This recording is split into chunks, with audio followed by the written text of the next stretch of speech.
need the river for access. What about the other area downstream? We can't afford them both, Simion. Well, we've got to. If anyone else starts prospecting, we'll have lost all that we've done over the last 6 months. There. That's my share for the claim.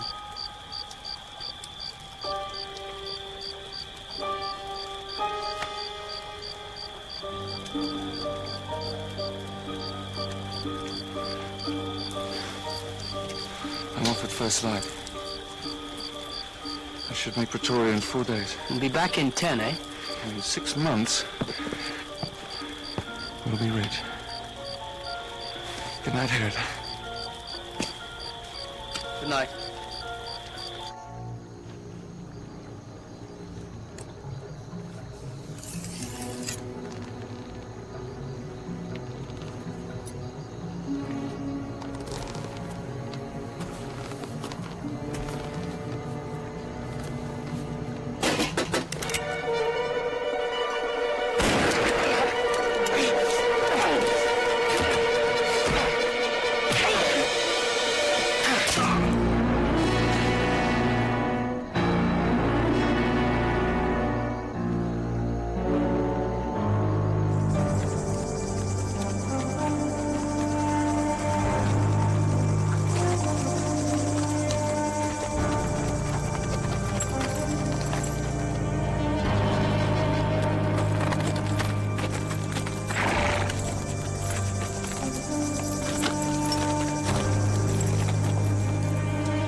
Van die paarden en vaar hem terug naar die kraal.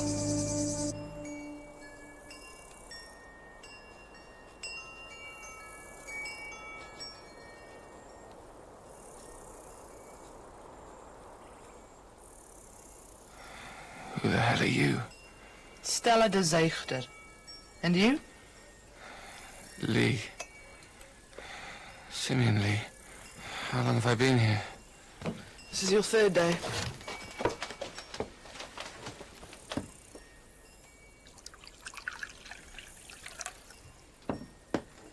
You'd have died in half a day if we hadn't have found you.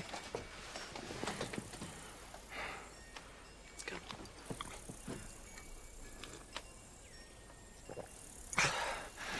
Thanks. I was, mauled by a lion. Yeah, I know. I took the bullet out. All right. My partner attacked me. That's what diamonds do to people, eh? Don't worry, they're safe.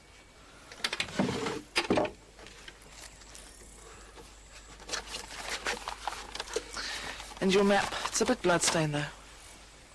Do you, live out here all by yourself? My father got tired of trying to marry me off.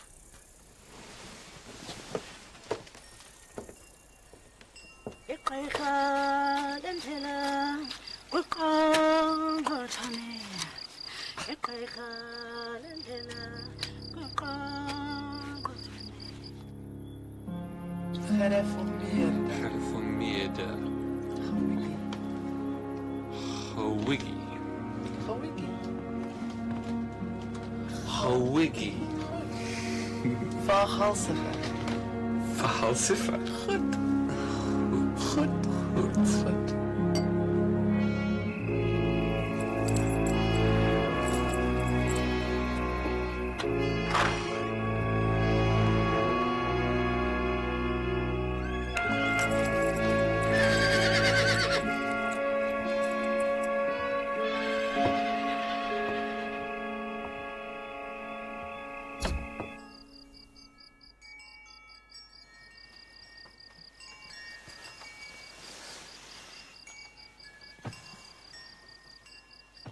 Simion?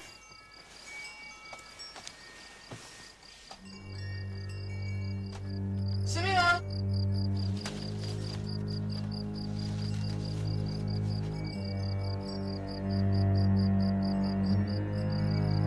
Simion!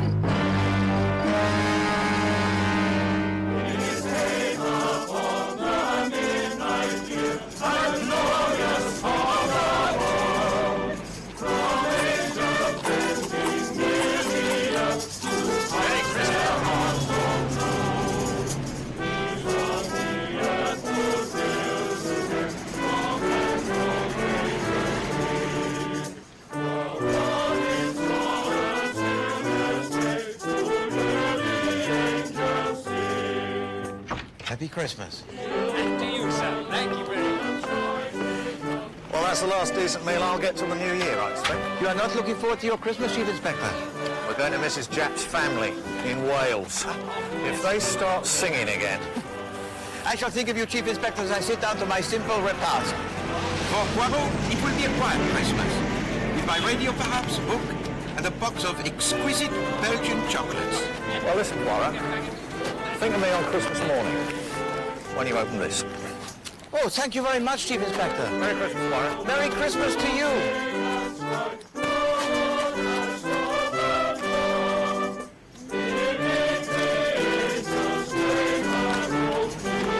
Oh, yes, of course.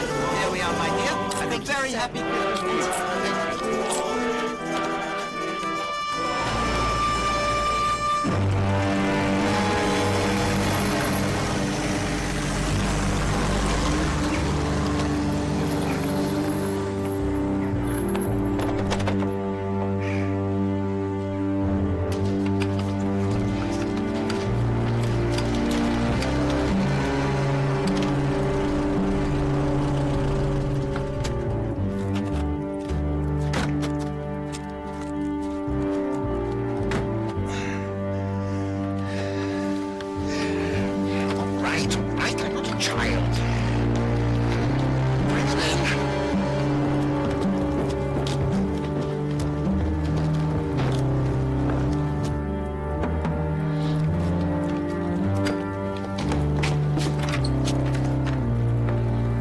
Sίμεον Λι.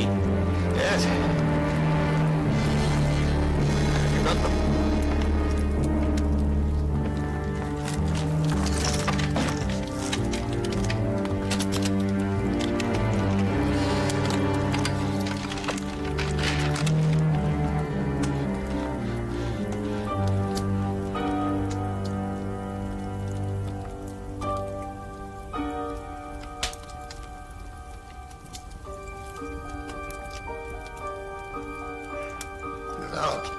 Get out, all of you!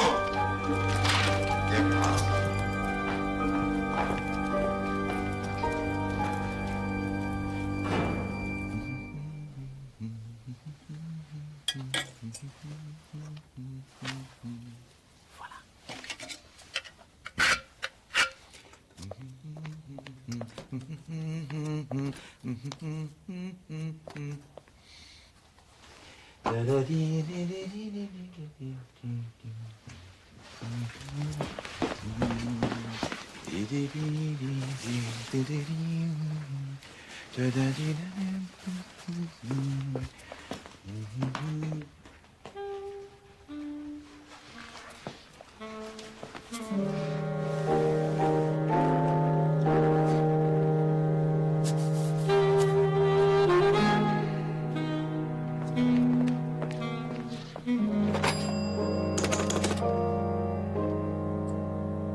Yes, Monsieur Dicker? Monsieur Dicker, my radiator, it has gone cold, and there is a... But then the boiler must be repaired. After Christmas? That is most unsatisfactory. Unfortunately, I can't do anything about it. I don't... I cannot get hold of a plumber, sir, until I see. after the holidays. I'm sorry about it, but there's nothing... Au revoir, Monsieur Dicker.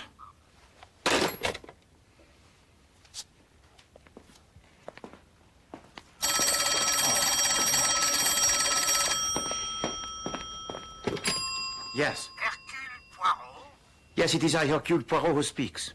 I need a detective to come and stay here in my house for Christmas. Now, don't say no just like that. Hear me out. Superintendent Sugden of the Shropshire Police recommended you. I do not know. I don't care if you don't know him, he knows you. My life is in danger. Have you received any threats, Monsieur? Li, Sίμεον Λι. Oh, well, you'd have to be here to understand. Tell to me, if you please, Monsieur Li. Does your house have the central heating? What? Yes, of course. Very well. Poirot will be there tomorrow. Give to me, if you please, your address.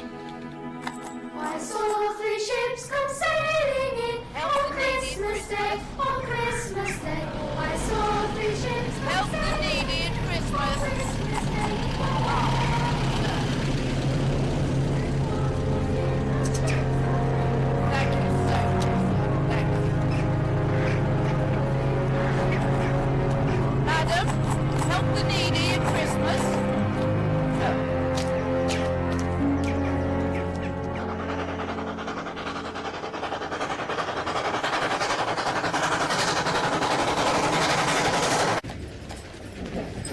order, sir? Yes, thank you very much. But please, do tell me, what is this brown bean sauce soup? Well, sir, it's soup from Windsor. I see. But then I will have the brown bean sauce soup, followed by... Let me send it over. Okay, if I share your table. Of course.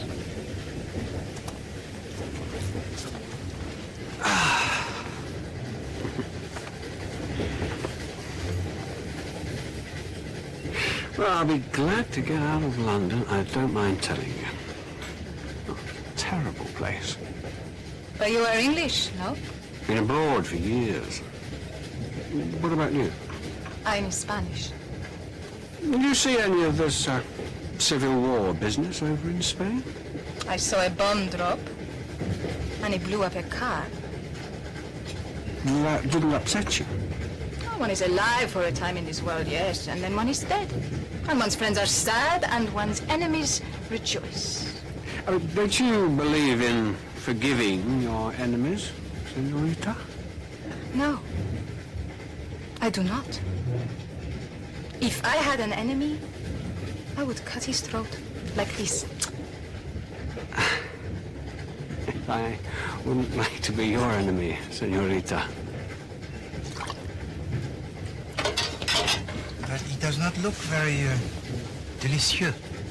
Well, sir, it is brown Windsor soup. What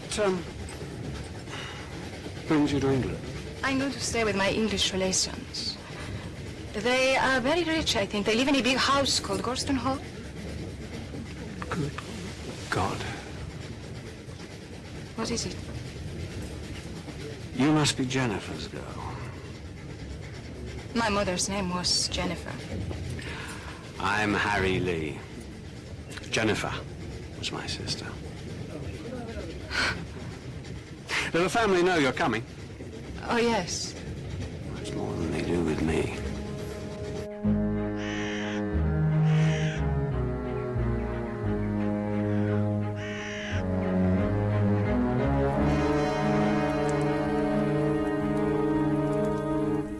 He's playing God, as he always does. It's the role he enjoys most. Well, I think it's extremely boring. Well, boring or not, it's our duty to be here, Magdalena. Moreover, it enables us to save considerably. But we shouldn't have to scrimp and save like this. Well, can't you make your father give you some more money? He upped my allowance last year. Well, what happens when he dies? The bulk of his money comes to Alfred and myself. Isn't there another brother? No. Harry left years ago. We don't talk about him incidentally. A very disreputable character. Well, your father's not all that reputable, George. What on earth do you mean by that? Well, when he gets me alone, he makes me feel quite uncomfortable. The things he says. Yes, well, one has to make allowances. It isn't only the things he says. At father's age, with his health being so bad...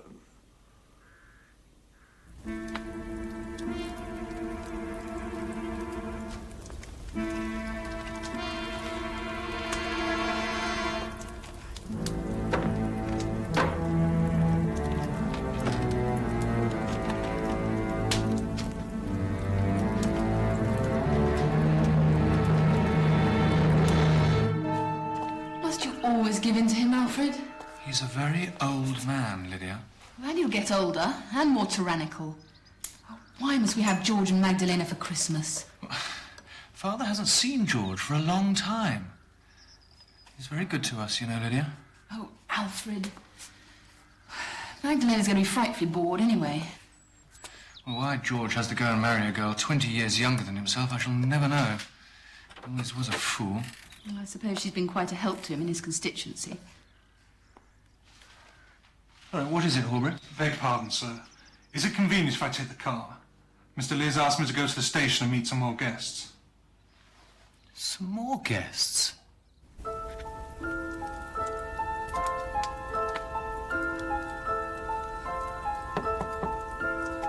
Wait a minute!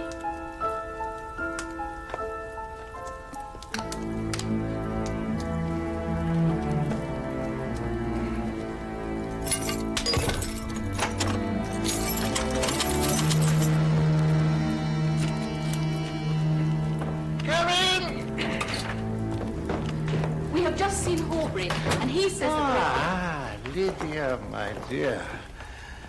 What a nice color you've got. He says there are to be more guests for Christmas. Just straighten my legs for me, would you, my dear?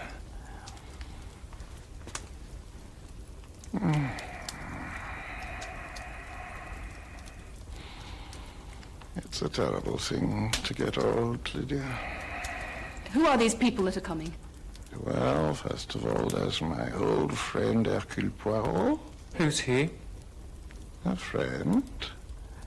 And then there's Pilar. Pilar? Pilar Estravados, Jennifer's girl, my granddaughter. But you didn't tell me. It's going to be a grand Christmas. All my children round me. There now, Alfred, there's your clue. Guess who the other visitor is. But you haven't got any more. Your brother, Harry, of course.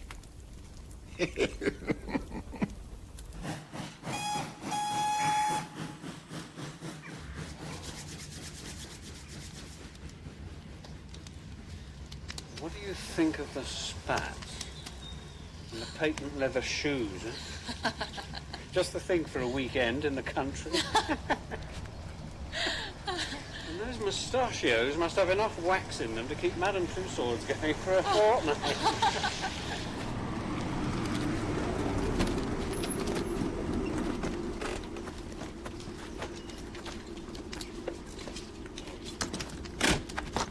Mr. Stravados? Yes? Mr. Sίμεον Λι sent me to meet you. Mr. Harry Lee? Drop. I'll put your bags in the booth.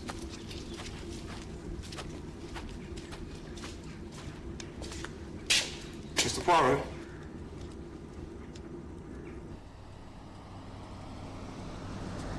You were a friend of the old bastard Sίμεον. I am a friend of Mr. Li, yes. There's no good you calling him Mr. Li, chum. There'll be more Mr. Lees than you can shake a stick at Gorston this Xmas. And I'm one of them. Harry Lee's the name. Hercule Poirot. Pardon? Poirot. Hercule Poirot. French, eh? No. I'm a long-lost uncle. Tell him your name, Pilar. Pilar Estravados. You two should get on, being foreign.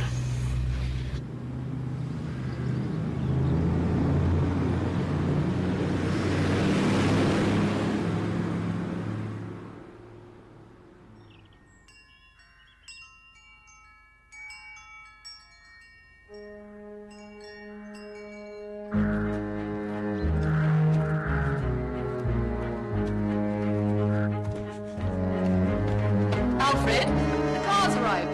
What are you doing? I'm writing a note to Father, protesting in the strongest possible terms. Notes. Whatever good do you think notes are going to do?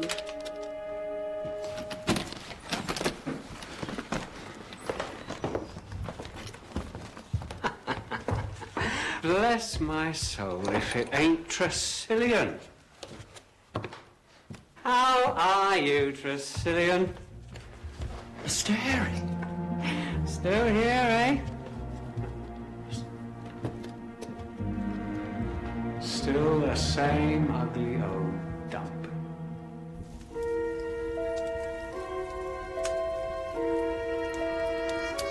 You don't look very tough. Hercule Poirot is a detective, not a bodyguard, monsieur. Oh, is he? Got a brain, has he? Ah, good thing somebody has. All my sons are complete nincompoops. I've probably got better sons scattered all over the world. All on the wrong side of the blanket. My family hate me, you know. It is not hard to see why, Monsieur Li. They're frightened of me. It is often the way with men who are old and rich.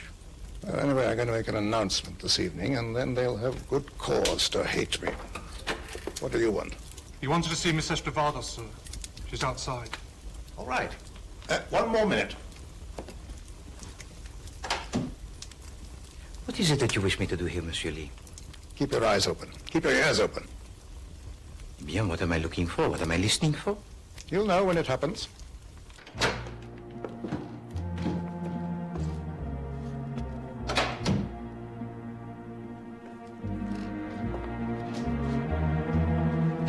Tressilian is taking your bags to your room, sir. Thank you.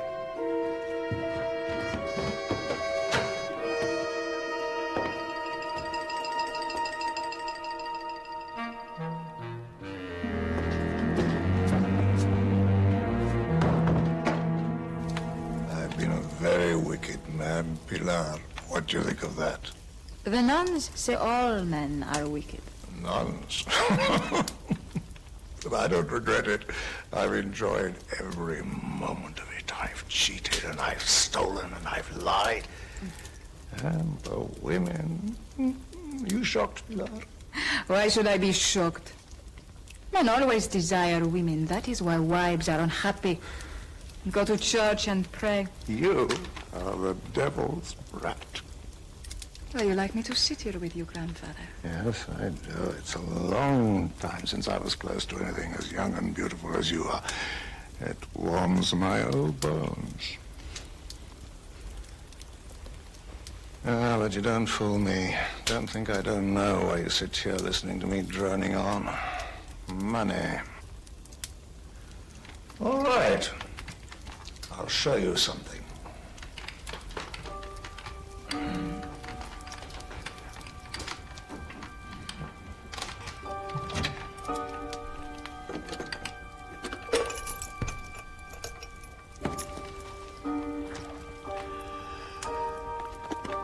Just got these yesterday from the company museum in Pretoria.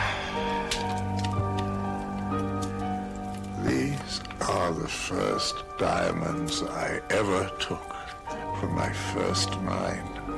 Well, they are little pebbles, that is all. They're uncut. That's how diamonds are when they're found. Now, why do you not have them cut? Because I like them like this. It all comes back to me. The sunshine, the oxen, and the smell of the veldt, and the quiet of the evenings.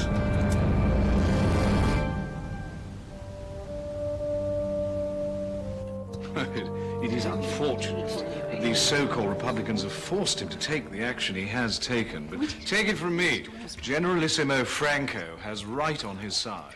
Well, yes, it is always reassuring to hear the opinion of an expert on these matters. I see what you're trying Can I top anybody's glass up? You're very tanned. Have you spent time in South Africa too, like your father? No, only a year or two. I've been in Argentina mostly, well, apart from my time in Macau. I'm afraid I've been absolutely nowhere. Could I have a word, Lydia? I'm sorry. Excuse me. How about you? I've remembered who this Hercule Poirot is. He's a detective. The police? Oh, surely not. He's one of those private detectives. But why should your father want to... Excuse me, sir. What is it, Horbury? Mr. Lee's ready to see you all now.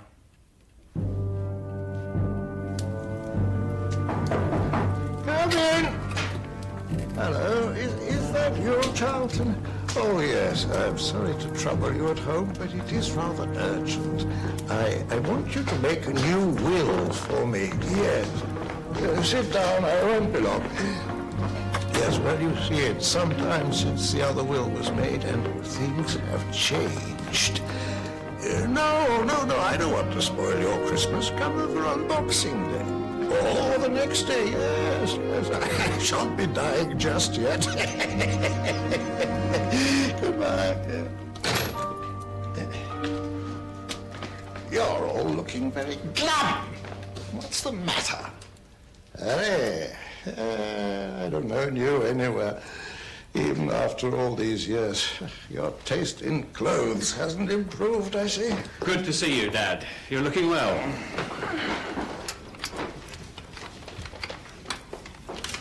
Fortunately, I did not ask you all up here for the pleasure of seeing your smiling faces, but because I want to say that we have to reorganize things a bit now that we have 2 more people living in the house.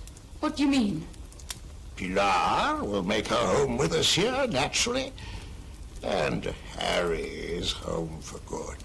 Harry's coming to live here? Well, what's wrong with that, old boy? Harry is my son, too, you know, George.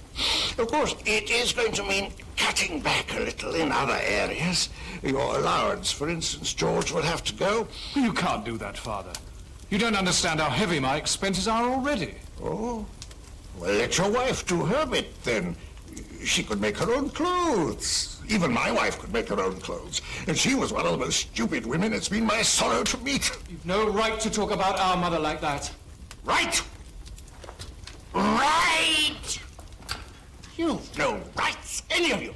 You're just a set of namby-pamby weaklings. Has any of you produced one grandson for me? No! Hold hard, Dad. Ah, I'm just sick to death of the lot of you. Get out! Get out, all of you! Get out! Get out!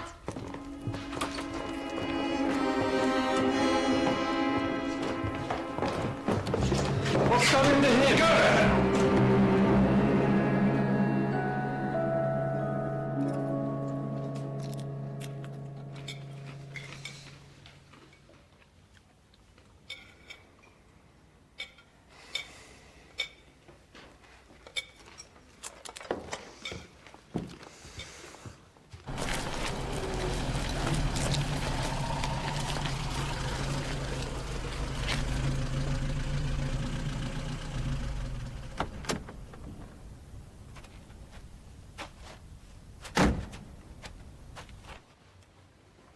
I blame you, Alfred. You've had charge of him here.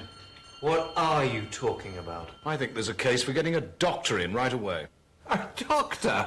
There's nothing wrong with him. He's clearly not of sound mind. 2 doctors, isn't it? Ladies, shall we?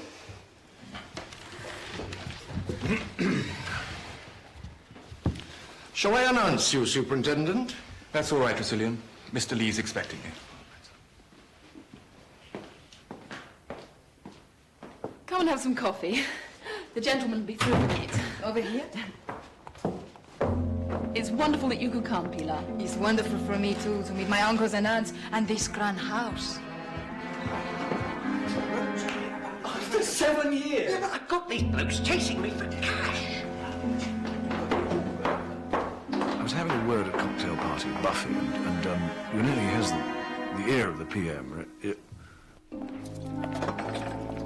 Who was it? Mr. Sugden, Superintendent of Police. Watch what you're doing. I'm sorry, Mr. Tressilian. You've got no right to go touching things. What did he want, this police superintendent? He's collecting for the police orphanage. Oh? And did he get anything? I'm sure he did.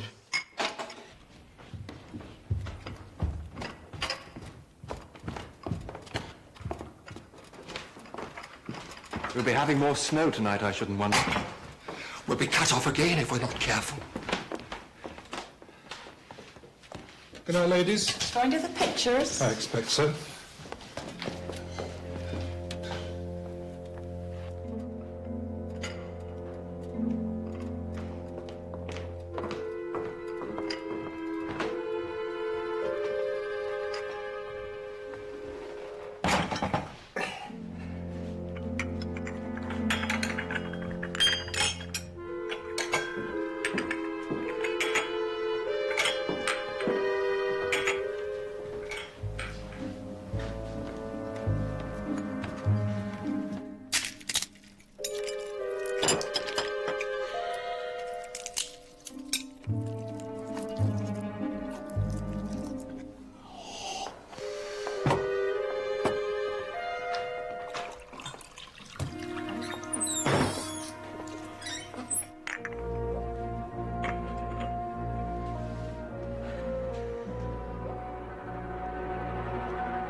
It's made of solid oak. Quick, battering ram. What's going on? 2, 3. Let's try and get him armed. 1, 2, 3. 1, 2, 3. You've got to put some more effort in. 1, 2, 3. One more. 1, 2, 3.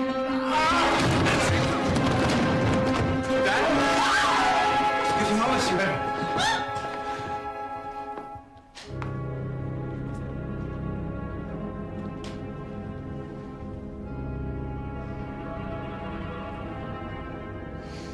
I've forgotten my book. I didn't know that you opened it, sir. What's going on? Something's happened upstairs, sir. Oh, Superintendent, I was just going to telephone the police. I would have used old Mr. Lee's phone, but they told me not to touch anything. Oh, what? It's old Mr. Lee, sir. Mr. Simion. He's been killed. Murdered. My God, what a shambles. Well, nothing must be touched. All right. I want this room cleared. Who are you? Police. Superintendent Sutton. You got here very quickly. Would everybody please wait downstairs? Excuse me, miss. Nothing must be touched or disturbed. She knows that. You picked up something from the floor just now. I did? It's in your hand now. Please give it to me.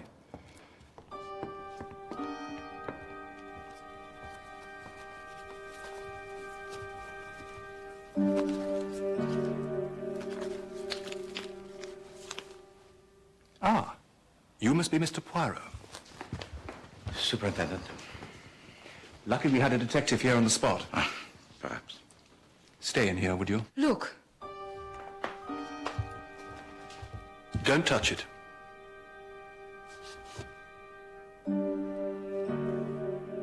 It is where he kept his diamonds.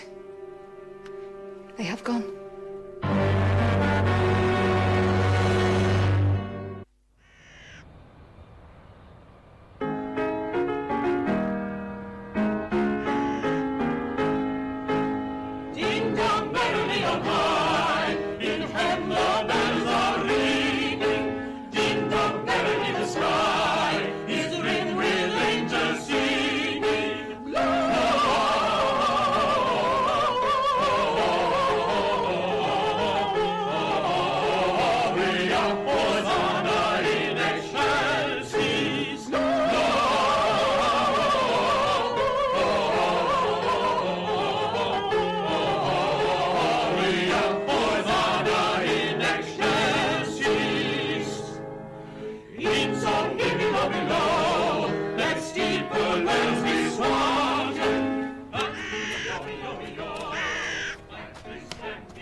Superintendent Sugden was going to call in Scotland Yard in any case, so I suggested that as you were just across the border.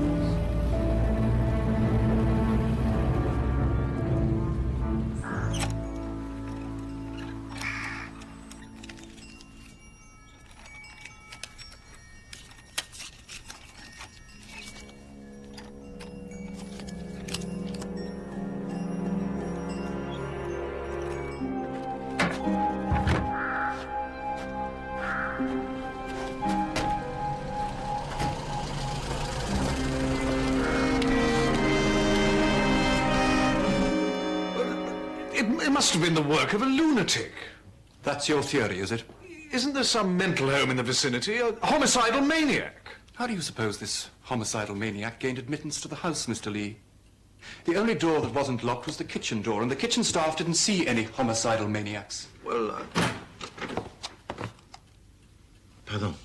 No. Come in, Mr. Poirot. I have the Chief Inspector Japp with me, Superintendent. Japp?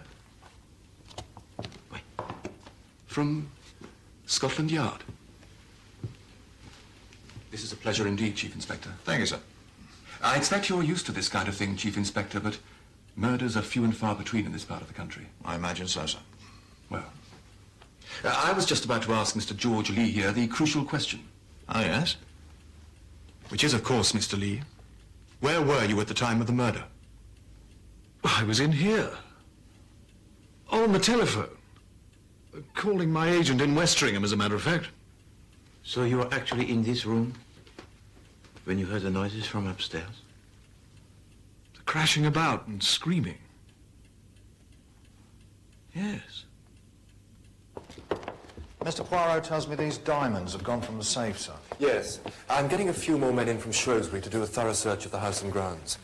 But the theft of the diamonds may not be as indicative as it seems. Forgive me, but I don't understand, Superintendent. Mr. Lee telephoned me yesterday afternoon. He wanted me to come over and see him at 8:15. Made a special point of the time. What's more, he told me to tell the butler that I was collecting for some police charity. Ah. Well, Mr. Lee's an important person in these parts, so I did as he said. He told me that several £1,000s worth of uncut diamonds had been stolen from his safe. He thought. He thought? He said they definitely were missing, but that only 2 people could have done it. And one of them might have done it as a joke. I have yet to meet anybody in this household, Superintendent, that has even the most rudimentary sense of humor. He didn't happen to name these people, did he, sir? No, he didn't, Chief Inspector. But it's odd.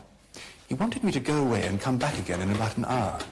Said he'd have a clearer idea then about if he'd been robbed or if it was a joke. I can tell you, by this time I was getting pretty fed up with Mr. Lee. But of the 2 people that he suspected, is it possible that one could be a servant and the other a member of his family? And if it was family, he didn't want to drop them in it. Well, yes. Perhaps my visit was just meant to put the frighteners on them. So you left? Yes, I did. It wasn't worth my while going all the way home, so I went and sat in the car. I was just on my way back. I was to use leaving the orphanage subscription book behind as an excuse, when all this hell broke loose.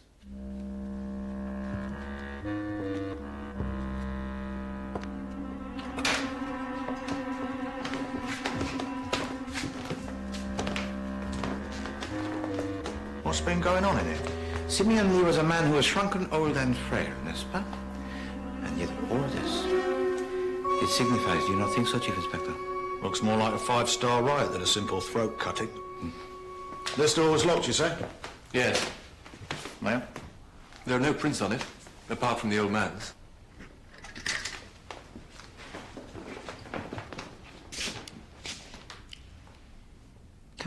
You observed the little scratches at the end of the barrel, Chief Inspector?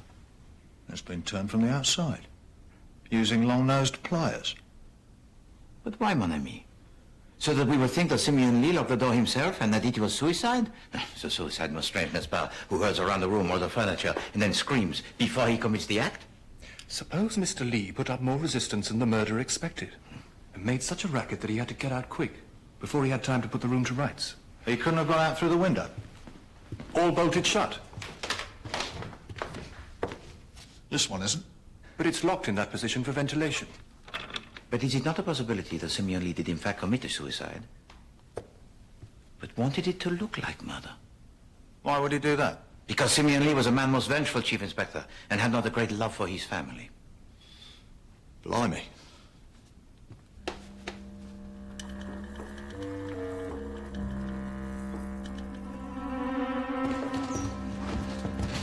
Superintendent, what was it that Mademoiselle Estrovados picked up from the floor in the room of Monsieur Sίμεον Λι?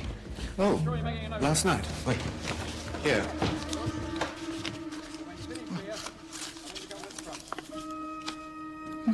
In detective stories, it's the sort of thing that solves the whole mystery. What do you think? A little wooden peg. And a little rubber ring. Keep them if you like. If they've got anything to do with the murder, I'll retire from the police force. No. I would not deprive you of them, mon ami. Tell me, what was it that made you recommend me to Monsieur Sίμεον Λι? I didn't. What time was it you went out last night? Just after 8 o'clock. I went to the cinema in Oswestry. It's only 10 minutes in the bus. Anybody see you there? I was with a young lady. Oh, yes? What's her name? Doris Buckles, sir. She works in the United Dairies in Markham Road. I didn't have anything to do with this, sir. What can you tell us about the diamonds Mr. Li kept in his safe? Nothing, sir. They arrived the day before yesterday. Mr. Li said they came from his old company museum in Africa. It's not very pleasant when a murder happens in a house. Nobody said it was.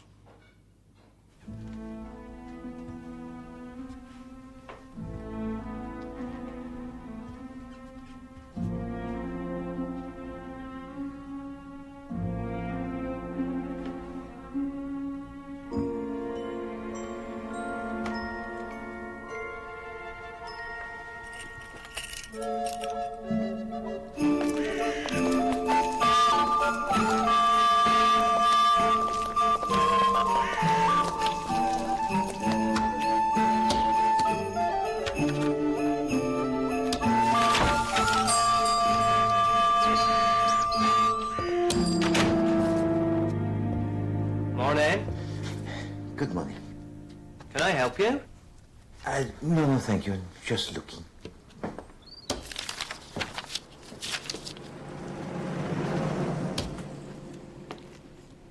Christmas presents, is it? For the wife? No. No, if you please, monsieur, I should like to buy the present for a good friend. With a sense of humour, I dare say. Well. Bulb-operated hairy spider? Oh, no, thank you. My 3-in-1 package of itching powder, ink blot and stink bombs. No. You see, my friend, he is a policeman. Oh. He won't be wanting the Sherlock Holmes detective set then. I do not imagine so, no. Cigars? Exploding? Jamaican? Boom.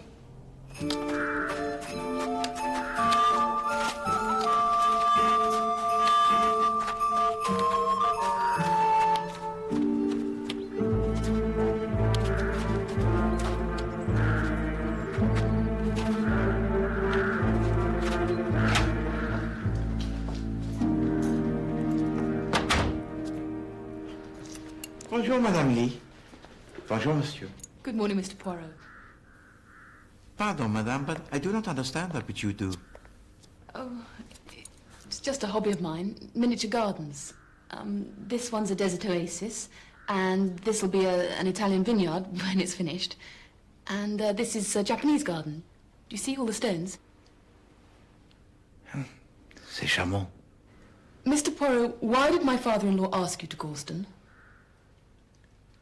To tell you the truth, Madame, I am not sure. He told me that his life was in danger. But from whom? He did not specify.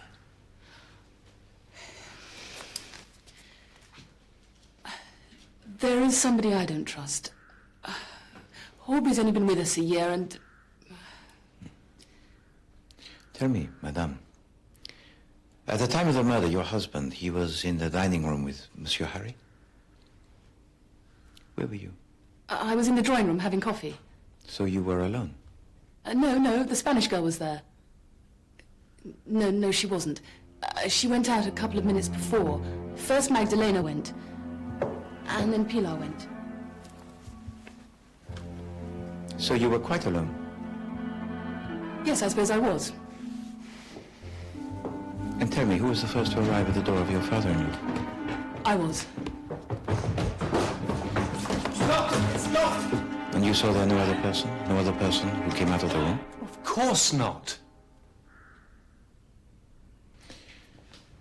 Tell me, Monsieur Li, I have to, I'm afraid, ask the questions most obvious as well as the subtle ones.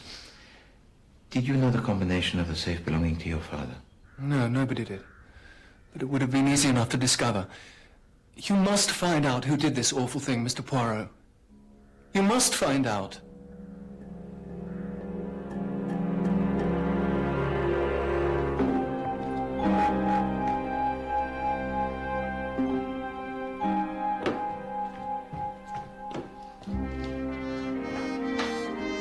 Very violent sort of blokes, these Africans. Europeans do not figure too badly in the odds of violence, Chief Inspector. Nah, but it gives you the creeps, this place, doesn't it? You are too sensitive, mon ami. That's true. Chief Inspector. What is it, Poirot? We know of two possible motives for the murder of Monsieur Sίμεον Λι. One is a simple case of the theft of the diamonds. And the other's old Simeon's will. Did someone want him dead before he could make the changes he was threatening? Précisément. No. You'll go ill off if you do that. Now, grip the butt of the cue firmly and... Ah, good morning. Mr. Harry Lee, I presume. And who are you? Chief Inspector Jack, Scotland Yard. Brought in the big guns, have they? I'd like a word with Miss Estravados. Estrabados. Yes. In private.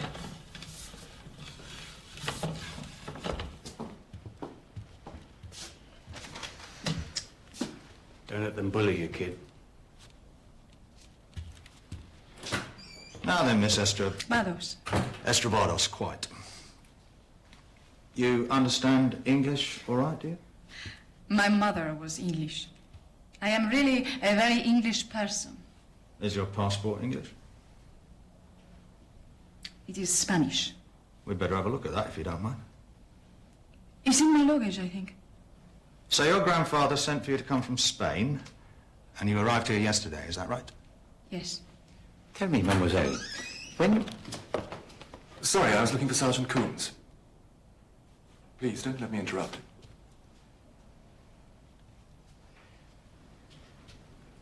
When you first met your grandfather, what did you think of him? He was very, very old. He had to sit in a chair, and his face was all dried up.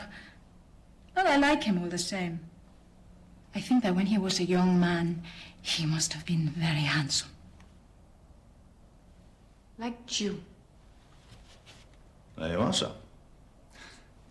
I think I'd better go and find Sergeant Coombs. Now, these diamonds that have been stolen. They were not like diamonds. Just very ugly little stones. So he showed them to you, did he? Didn't give you any of them, I suppose. No. But I thought that one day he would, if I was very nice to him and came often to sit with him. Because old men, they like very much young girls.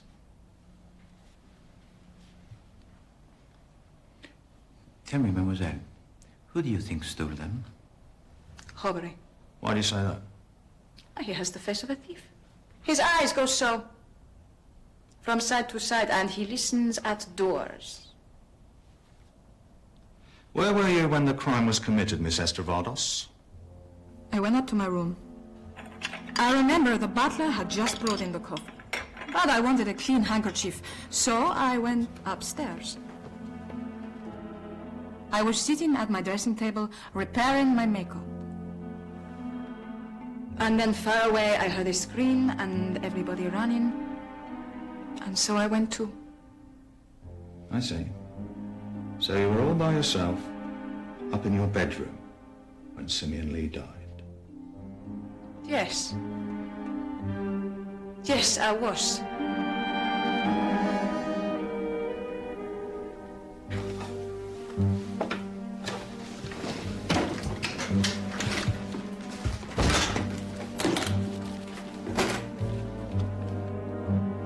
Here, Sergeant!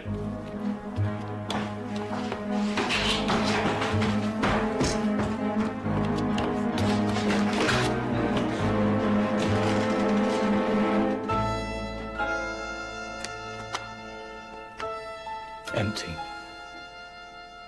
Whose room is this? It's that Member of Parliament's and his wife's.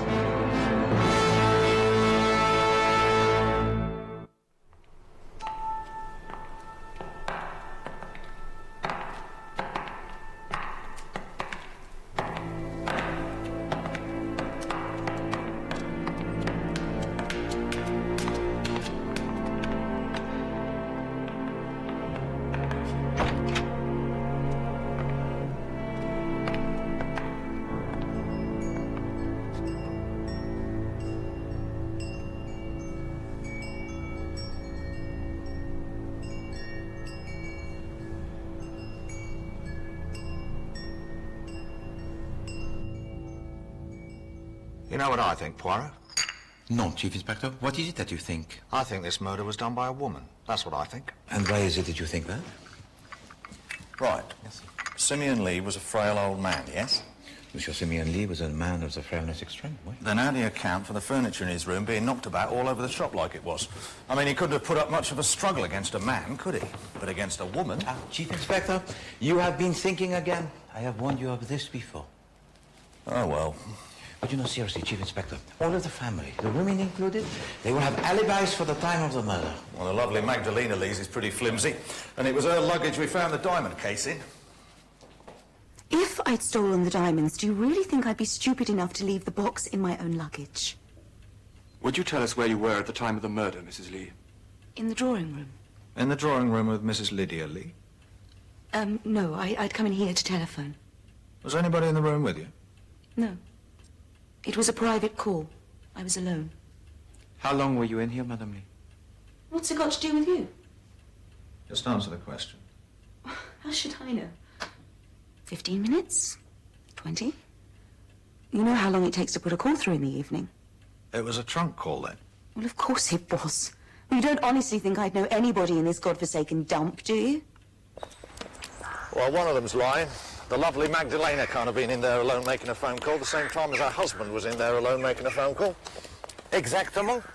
Perhaps we should tax them with this together, Chief Inspector.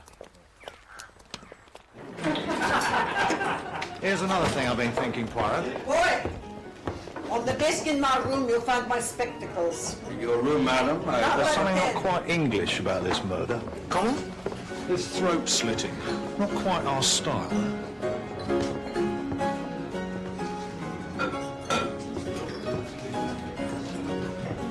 What will you have then, Poirot? Well, that's very kind of you, Chief Inspector. A glass of dry white wine. Wine? Muscadet, perhaps? Well, they might have some cider.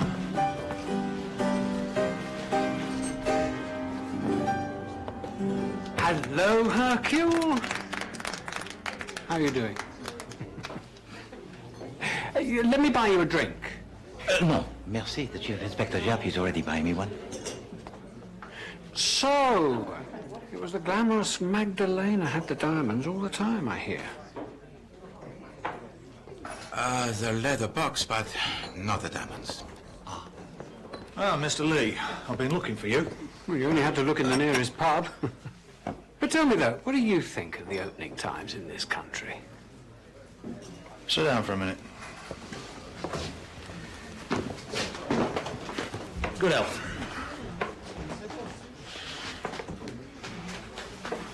What made you decide to return to England after all these years?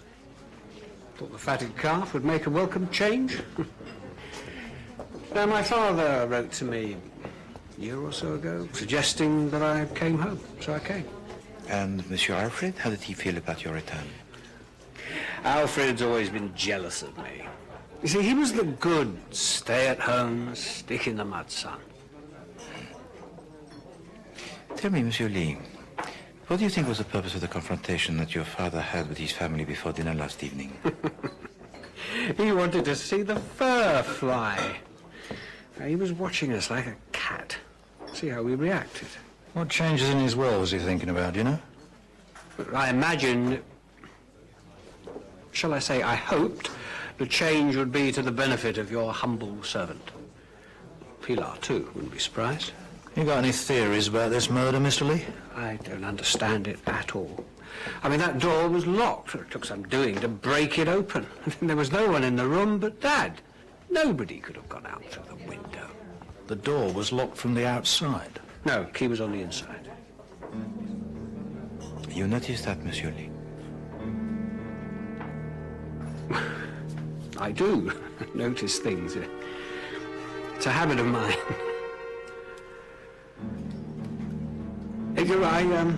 I must get back to my friends.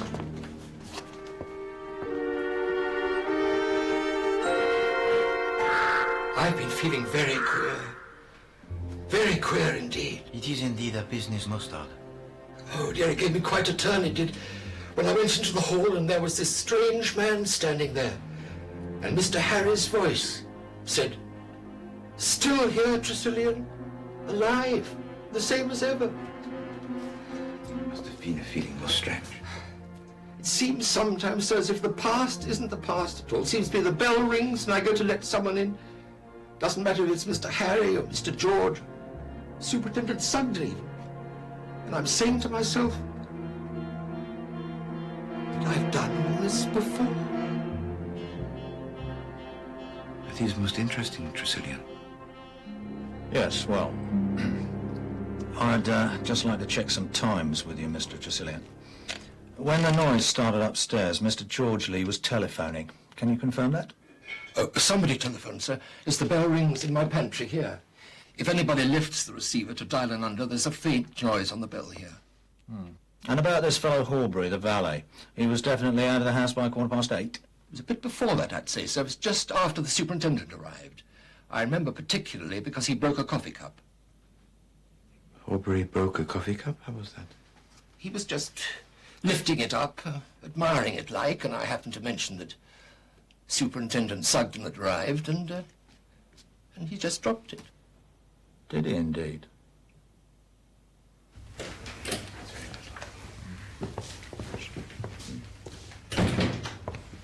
Sit down, will you? I prefer to stand. Very well. It's about these telephone calls on the night of the crime. You put through a call to Westringham, I think you said, Mr. Lee. To my agent in the constituency, yes. Your call went through at 7:56 exactly. I couldn't say the exact time. But we can, you see, Mr. Lee. Your call was put through at 7:56 and ended at 8:09. Your father was killed, Mr. Lee, at about 8:15, so I must ask you for an account of your movements during those 6 minutes. Well, the exchange must have made a mistake. Well, I may have just finished telephoning. I think I debated making another call. You would hardly debate whether or not to make a telephone call for 6 minutes. Are you doubting my word? We do like these questions answered, Mr. Lee, in a murder case. I don't like your tone, Chief Inspector. I'm sorry for that, Mr. Lee. Mrs. Lee, I think you said that you were telephoning when the alarm broke out, and that at that time you were alone in the study. Telephoning? You didn't telephone from here? Didn't I? I don't know. I was so upset. Well, you stated that. George, don't let them bully me. You know, if people shout at me, I can't remember anything at all. I'm so upset.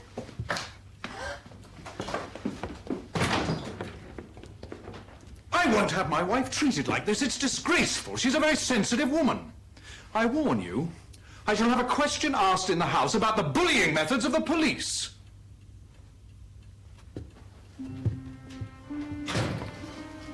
She'll be back. In about 5 minutes, I should say. When she's worked out a story, eh, Poirot?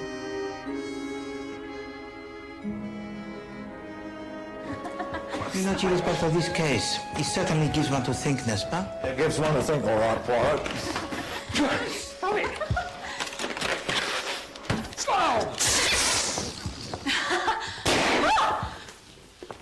Look at it, poor thing.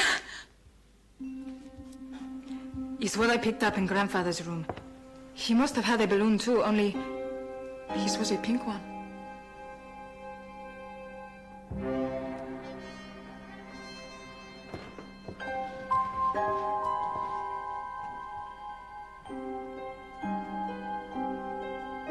You seen a ghost or something, Poirot? Chief Inspector, I might just have done precisely that.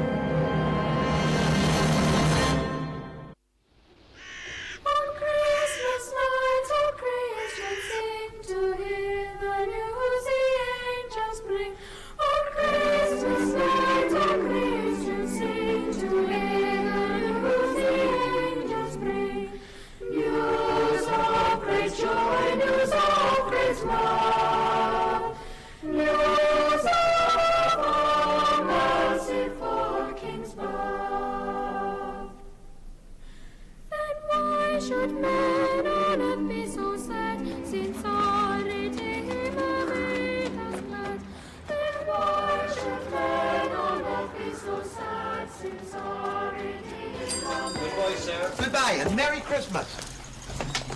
Ah, Madame Li. Monsieur Poirot. Funnily enough, I wanted a word with you. I can trust you, I know, Mr. Poirot. You look so kind. You see, this doesn't have to go any further, does it? I mean, you don't have to tell that awful policeman. I wanted to telephone somebody. A friend of mine. A man. And I didn't want George to know about it. I know it was wrong. I do not judge, madame. No. Anyway, I went to telephone after dinner when I thought George would be safely in the dining room. For 7 years. I've got these blokes chasing me for cash. Only when I got there, I heard him telephoning, so I waited. Absolutely. Almost. And where did you wait, madame? There's a little place for coats and hats and things just by the door. And I slipped back there where I could see George come out of the study. Only he didn't come out. And then I heard all the noise, and I heard Mr. Li screaming. Anyway, it would be very, very awkward for me to talk about this in front of George. You do see that, don't you?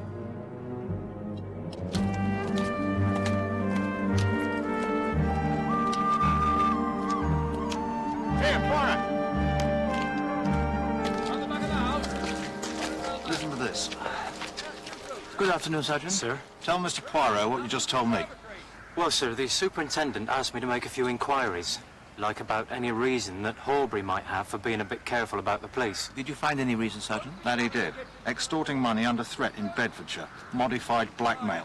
The case couldn't be proved, so he got off. Yeah, but he could not have possibly have committed the murder. His lady friend said he was at the cinema, and everyone agrees that he left the house before 8 o'clock. Yes, I know. Blessed infuriating. Tell him the other thing, Coombs. Well, sir, we also made an inquiry or two about Mrs. George Lee. Magdalena Jones, as she was when she was living with a Commander Jones down in Hambledon. Passed her off as his daughter, only she wasn't. And before that, she was Madeline Potts of Willesden. She left with most of the commander's savings and debts all over Hampshire. Thank you very much, Sergeant. I do not think that one is as simple as she seems, Chief Inspector. On the night of the murder, she said that she went to telephone a man. But she overheard her husband on the telephone and concealed herself until he finished. Well, it sounds like about her dap.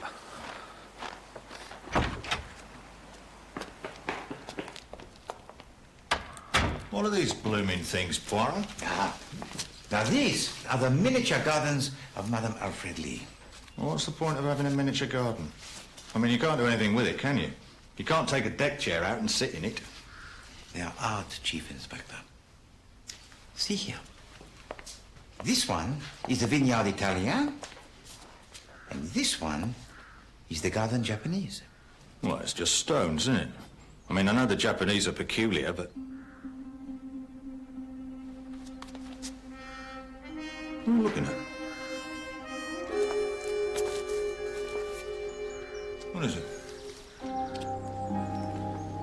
It's a stone. Very nice.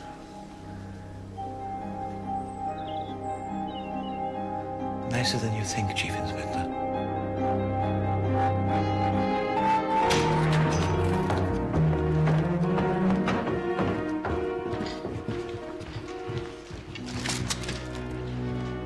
Little Frog's been doing his Christmas shopping. I want to see what he has brought for me. Steady on. No, it's not for me, I think. What the devil is it? It is an imitation moustache. I knew that thing of his couldn't be real.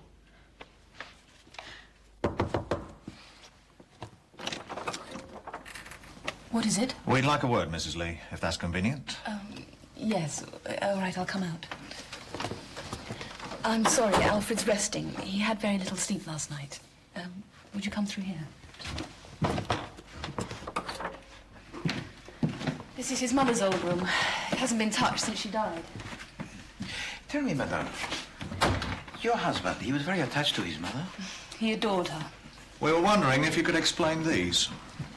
What are they? Uncut diamonds, Mrs. Lee. We found them in your Japanese garden. My dear Chief Inspector, if I'd stolen the diamonds, I would have just dug a hole in a flower bed somewhere and buried them there. Oh, have you still really no idea who can have done this awful murder? I got more idea who didn't do it. Oh, please, God, let it be a stranger, not a member of the family. It might be both. What do you mean? It might be a member of the family and at the same time a stranger. It is merely a little idea that has occurred to the mind of Hercule Poirot. The official reading of the will generally takes place after the funeral of the deceased. However, as that will not now be until after the inquest, I have been asked to give you the bare bones of Mr. Sίμεον Li's testament now. Asked by whom? Interested parties, Mr. Li. The main provisions of the will, which was made 10 years ago, are quite simple. Half Mr. Sίμεον Li's property goes to his son, Mr. Alfred Li. The remainder is divided equally between his other children. Alfred struck lucky again, as per usual. Half the old man's fortune. You ought to think yourself lucky my father left you anything at all. Well, I don't think I need to go any further with that. What about Pilar? Mrs. Estramados is not mentioned in the will. Doesn't she get her mother's share? Jennifer Estramados, if she had lived, would of course have received her equal share with the rest of you. As she's dead, the portion that would have been hers goes back into the estate to be shared out between you. Then I have nothing? Oh, my dear, the family will see to that, of course. I think she ought to get Jennifer's whack. Well, I really must be going. Goodbye, Mrs. Li. Anything I can do, please consult me at any time. I agree with Harry. I think Pilar is entitled to a definite share. I mean, this will was made years before Jennifer's death. The law is the law, I'm afraid. We must abide by it. Yes, we're all very sorry for Pilar. But as George says, the law is the law. My dear, this must be very unpleasant for you. Would you please leave us while we discuss the question? Yes. Yes, very well.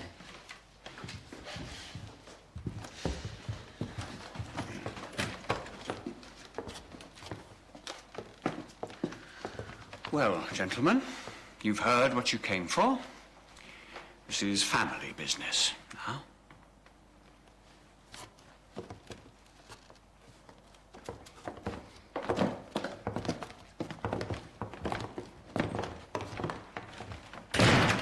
You really are a skinflint, George, aren't you, huh?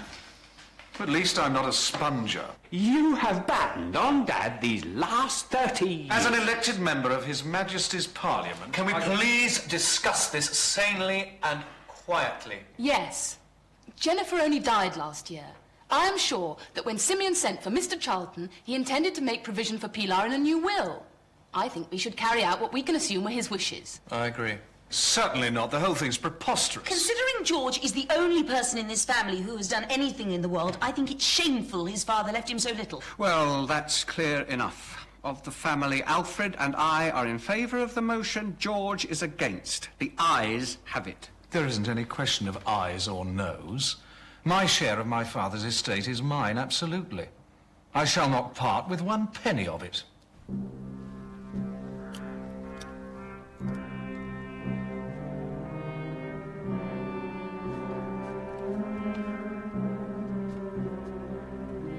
So who profits by the fact that Sίμεον Λι didn't have time to alter his will?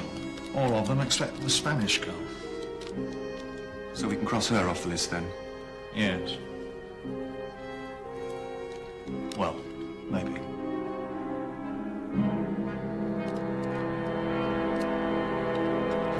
No, I will not.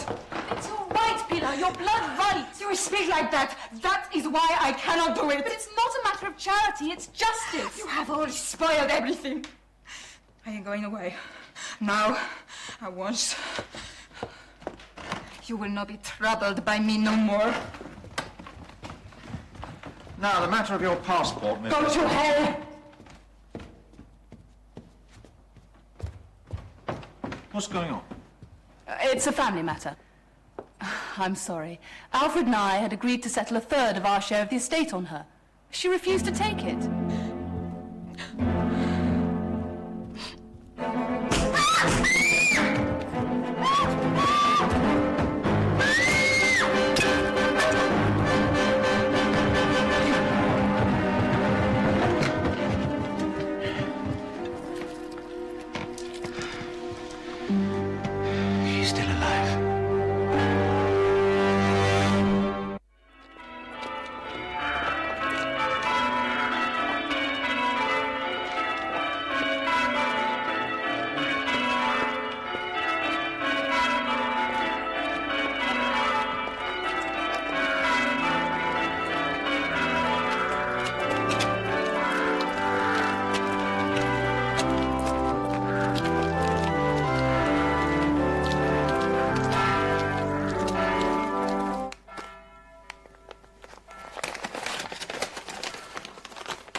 Good morning, Joseph. Good morning, sir.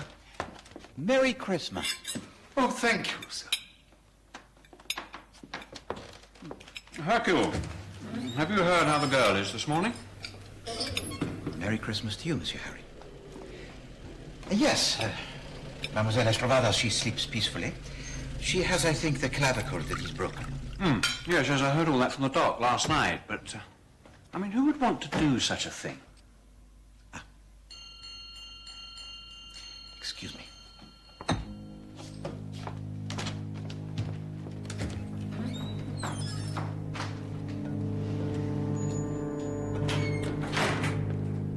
What have you got to tell me then, Poirot? I opened the drawer and I took out.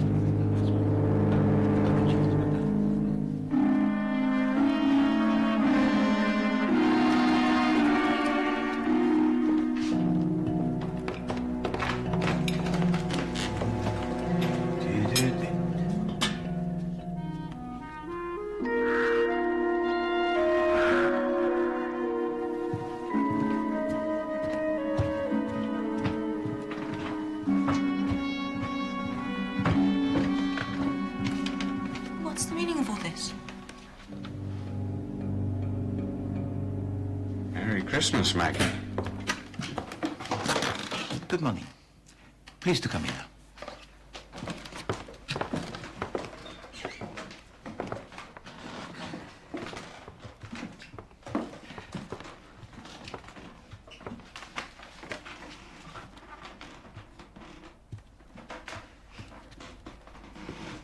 Please to make yourselves as comfortable as possible. Mademoiselle Estravados has something that she wishes to say to you. You think I am your niece, Pilar Estravados? That is not so. I don't understand, Pilar. I would not have told you. Not ever but for the money. To come here and pretend and cheat and act, that was fun. But when Lydia said that the money was mine and that it was only justice, it was not fun any longer. I am sorry. Pilar was killed when I was traveling with her in her car in Spain. And I had not much money and nowhere to go. And I thought, why should I not go to England and become rich? And when it began, it was fun wondering if I could... This is preposterous. This is criminal. Getting money by false pretenses. Well, she didn't get much from you, old boy, did she? So, I'm not your uncle anymore, eh? I'm afraid it's rather more serious than that. If she could lie about that, she could lie about anything. I'll tell you what I think, Miss... What's your name? Lopez. Conchita Lopez. Very well, Miss Lopez. I'll tell you what I think happened. When Mr. Lee found that the diamonds were missing, he sent word for you to come and see him immediately after dinner. You did so, and he accused you of the theft. You denied it. No, this is not true. I left the drawing room after dinner. I came up here to my room. I wanted a clean handkerchief, but then I thought I would go and see the old man. I thought he would be pleased. But when I turned out onto the stairs, I saw that someone else was there at his door. I slipped back into the corridor in case the person turned around. I did not want them to think that I was... Oh, I don't know the word. Ingratiating yourself. Yes? No. Go on, Pilar. Conchita. I heard those horrible noises, crashes, screams, and when the people came running, I came out at the end and joined them. Wait a minute. This is all very airy-fairy. You say you saw someone standing outside Sίμεον Li's door. Who did you see? I do not know who it was. It was too dimly lit to see, but it was a woman. Rubbish. She's just saying anything to get off the hook. I always said an outsider killed my father. In my opinion, Sίμεον Λι, your father, he was killed by his own flesh and blood. One of us? I deny that. Oh, yes. There is a case against every person in this room. Nonsense. Balderdash! Eh bien. I will begin with the case against you, Monsieur Georges Li. Now, wait a minute. You had no love for your father. You kept on good terms with him for the sake of money. On the day that he died, he threatened to cut down your allowance, but you knew that when he died, you would probably inherit a sum more substantial, and there is your motive. I never heard such... After dinner, you went to telephone. This telephone call lasted 13 minutes.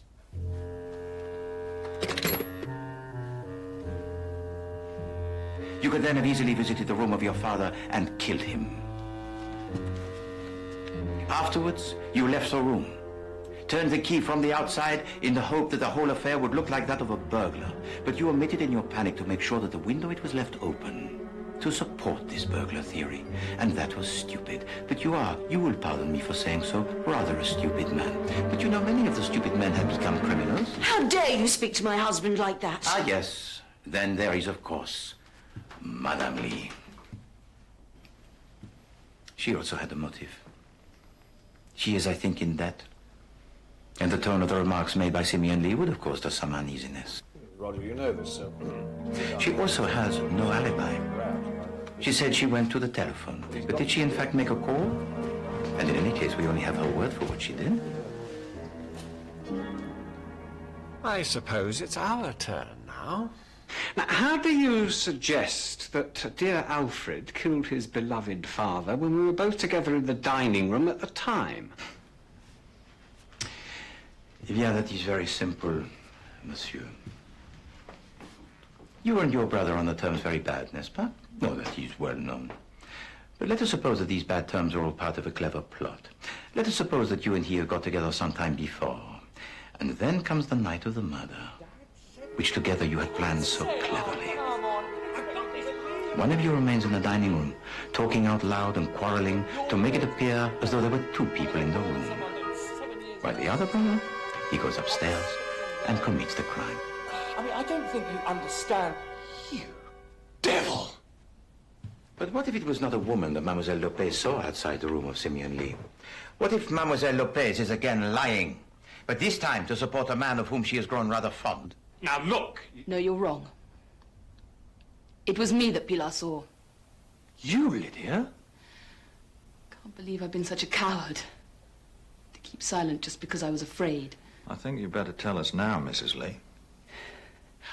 I'd been thinking all evening about the unpleasant scene we'd had with Sίμεον before dinner. When Pilar... I'm sorry, Conchita left the drawing room, I decided to go up and see him.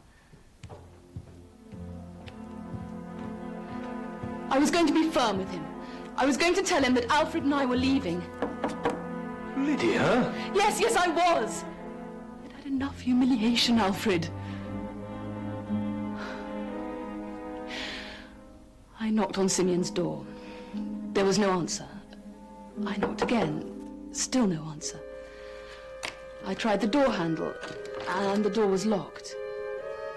And those terrible noises started inside the room. I stood there, paralyzed. And then Alfred and the others came running and battered down the door, and we saw inside the room. And there was no one there. Just Sίμεον lying dead. There was no one else there. Do you understand me? And no one had come out. And all this time you've said nothing? No, because if I had, there is only one thing that you could have thought. That I had killed my father-in-law. No, madame. When you heard those screams, most awful, when you heard the sounds of the struggle, Sίμεον Λι was already dead. Already dead? What do you mean, already dead? Did I not tell to you, Chief Inspector, that I thought I had seen a ghost? The first intimation I had of this was when I visited the shop in the village. And the owner of this shop, he is a fellow most jovial, n'est-ce pas? He delights in the childish pranks and, how do you say, les blagues? The practical tricks. You're not trying to tell us that this was all a practical joke? No, madame, not a joke. But a trick most deadly. The killing itself was simple.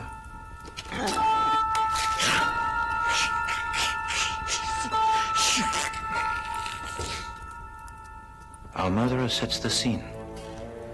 The diamonds are taken from the safe, which had already been opened by Sίμεον Λι.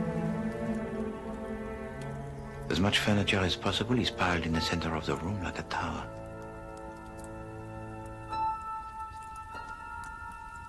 Then, a strong, thin length of cord is tied around this tower.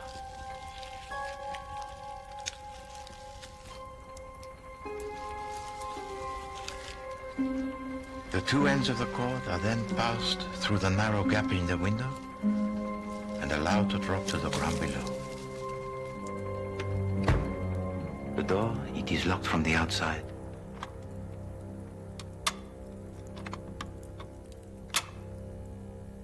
The stage, it is set. Our murderer walks casually away, waits a little while, then returns to the wall below the window and takes up the slack on both ends of the cord. And now at last the perpetrator has prepared the final element in his ruthless plot.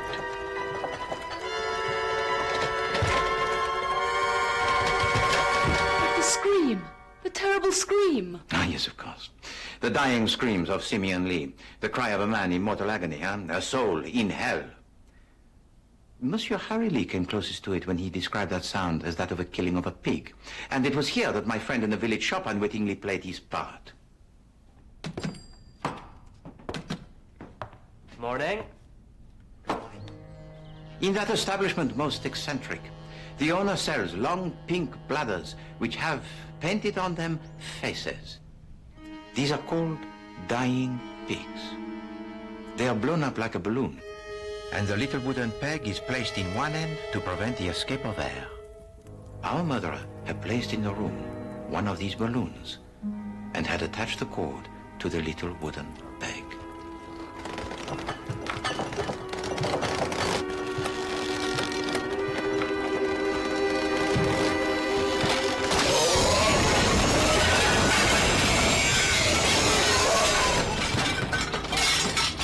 His plan accomplished, our murderer then pulls the remains of the dying pig out through the window, leaving behind only the little wooden peg and the telltale fragment of the balloon.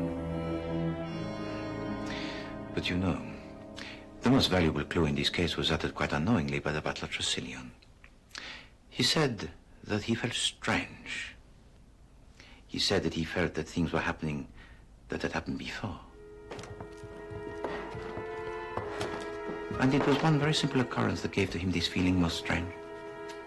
It was when he met Monsieur Harry Lee, when Monsieur Harry Lee first entered the house. Bless my soul if it ain't Tressilian. Mr. Harry. And when you look at the face of Monsieur Harry Lee, you can see why. What the devil do you mean? In the face, Monsieur Harry Lee closely resembled his father. But the similarity is quite striking when one observes the portrait of Monsieur Sίμεον Λι in the sitting room. En effet, all of the men in the Lee family have a likeness that is most strong.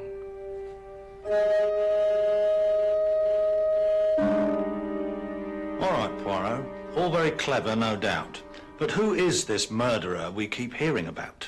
Ah, the good Chief Inspector Japin. Always the one to make Poirot stick to his task. Eh bien, Chief Inspector, in order to answer your question, it is necessary that we make a short journey.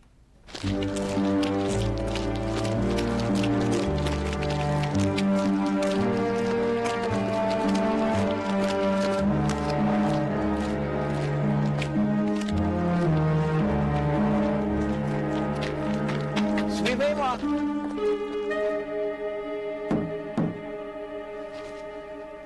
I hope you know what you're up to, Poirot.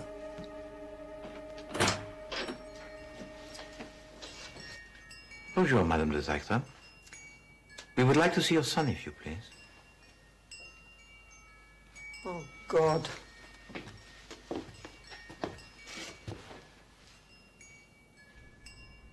This was indeed the death of an evil man. Remember the reputation of Sίμεον Λι? How he broke the heart of his wife because of his numerous affairs with other women? Remember also his boasts of the illegitimate sons that he had sired. A man born, you will pardon me, madame, on the wrong side of the blanket can nonetheless inherit the features of his father. His pride, his patience, and his vengeful spirit. It was my revenge, my pride, my vengeful spirit, and I did not inherit it from Sίμεον Λι. I got nothing from Sίμεον Λι, nothing. And you waited. You and your son followed Sίμεον Λι, and you waited. 40 years. You instilled into your son your own rage. I saved Sίμεον Li's life, and he used me, and he stole from me, and he deserted me and my child. Your son changed his name, settled down to a career, and he also waited. Nothing in this life was so important to either of you but the total destruction of Sίμεον Λι. Sίμεον Λι earned his death as he earned nothing else in his whole life. He was a...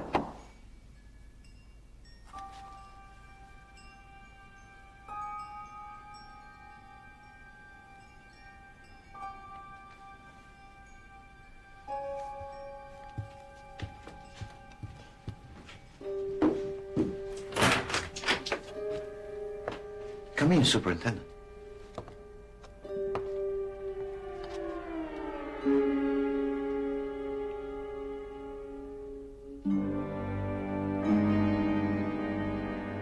What's going on? And now you can see it, can you not, Chief Inspector? You can see why Tresillian felt so disoriented. What's all this about?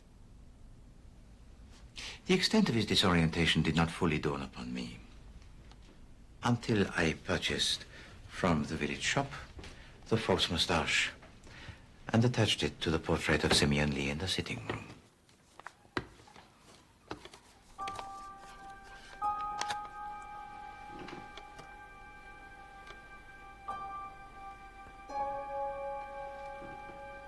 The likeness, it was extraordinary. You're saying I look like Sίμεον Λι?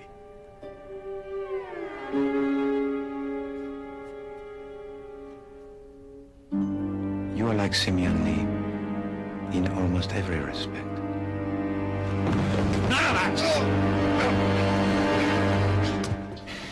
You resemble very closely your father. And also like your father, you are prepared to wait years if necessary for your revenge.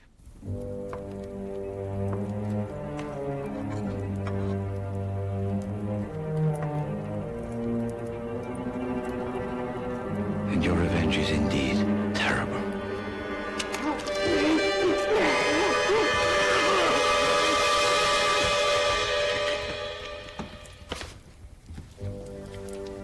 And so you embark on your ingenious subterfuge.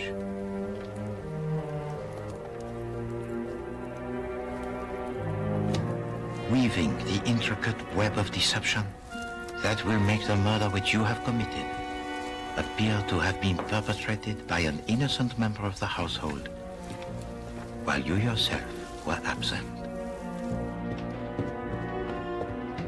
You make sure that Tresillian notes well your exit from the house.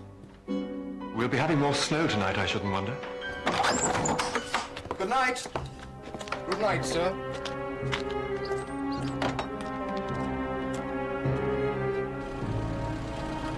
You stop halfway down the drive.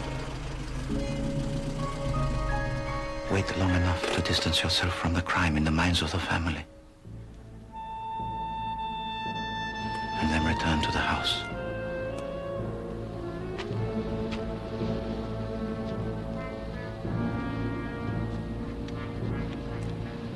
Once beneath the window, you activate the mechanism most crude that creates the hideous sound of a murder that you had already committed.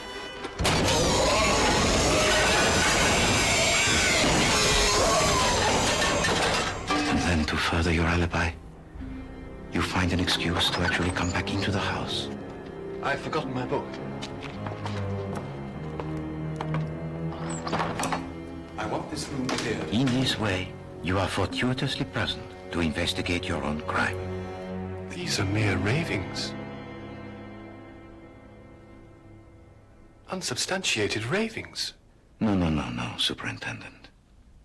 Also, like your father, you are prepared to stop at nothing to achieve your aim. As the investigating officer, you're perfectly placed to put the diamonds where you know they will be found. And to do the same with the black leather case. In this way, you sought to incriminate the innocent. And worse, Mademoiselle Lopez had given to you already one very nasty moment. I think that when he was a young man, he must have been very handsome. Like you. You knew, which we did not know, that she meant that literally. I think I'd better go and find Sergeant Coombs. She saw the likeness, and then she made the discovery of the balloon. It is what I picked up in Grandfather's room. He must have had a balloon too. Suddenly you were afraid. You thought that she might put the two and two together. And from that moment, the fate of Mademoiselle Lopez, it was sealed.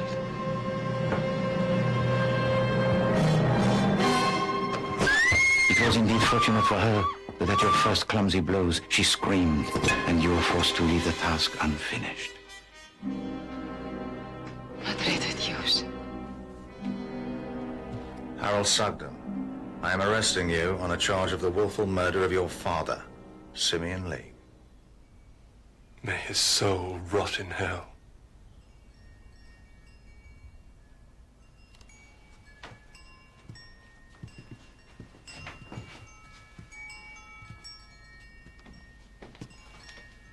I'm sorry, Mother.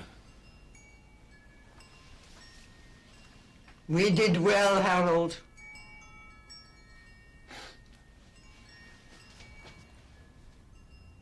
Come on, let's get it over with.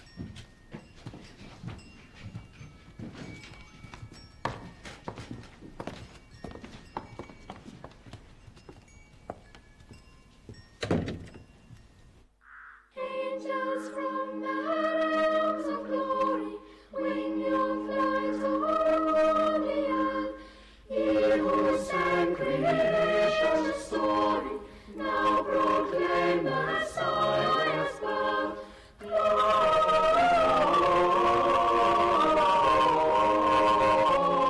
Gloria in excelsis Deo.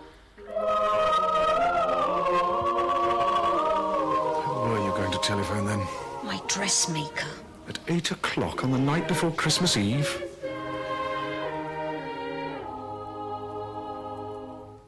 Why did old Sίμεον ask you down here in the first place? Because Superintendent Sugden wanted an expert witness to the proceedings to prove that he could not have been involved. So he asked Sίμεον Λι to invite me. But Sugden said he didn't. That is because he did not want us to know that he'd been in contact with Sίμεον Λι before.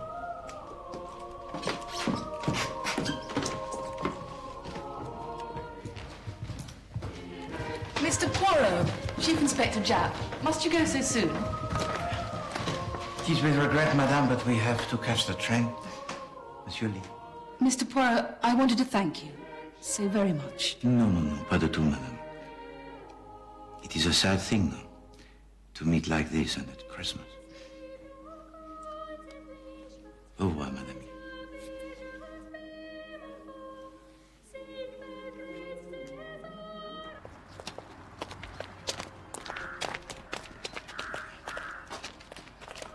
Monsieur Poirot, I wanted to say goodbye and to thank you. Mademoiselle Lopez. And might I suggest that in the future you maintain your own identity? It will cause, I am sure, much less of the complications. Harry and I are going to Paris. Yeah, she knows she'll be safe with an old man like me. I'm sure she will, Monsieur Harry. Goodbye. Oh, yes.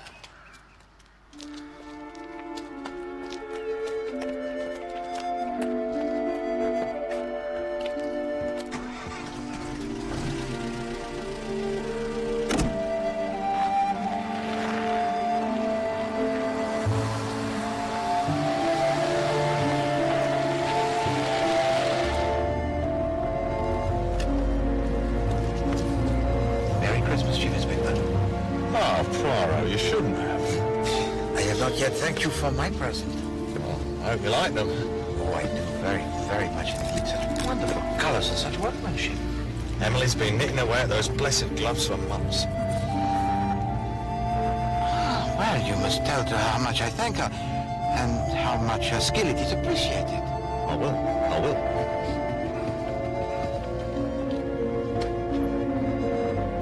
You're not going to wear them now, then? No, mon ami, this must be kept for best, huh? I shall wear them only when I go to church.